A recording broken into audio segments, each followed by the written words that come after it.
piece from potatoes. Introduction of the vegetable to Europe from South America in the 1500s reduced conflict for roughly 2 centuries, study reveals. The introduction of potatoes helped to keep the peace across Europe for centuries, an economic report has claimed. A study examining the region between 1400 and 1900 found that the introduction of the vegetable from South America permanently reduced conflict for about 200 years.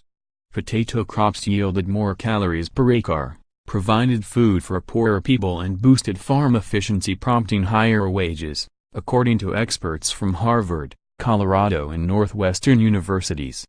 Higher salaries meant that soldiers commanded higher pay, increasing the financial cost of war, the study suggested.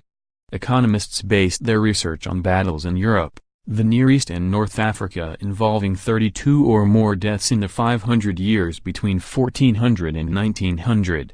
While there were significant conflicts, including the French Revolution, during this period, the report, published by the National Bureau of Economic Research, said, "We find that the introduction of potatoes permanently reduced conflict for roughly 2 centuries.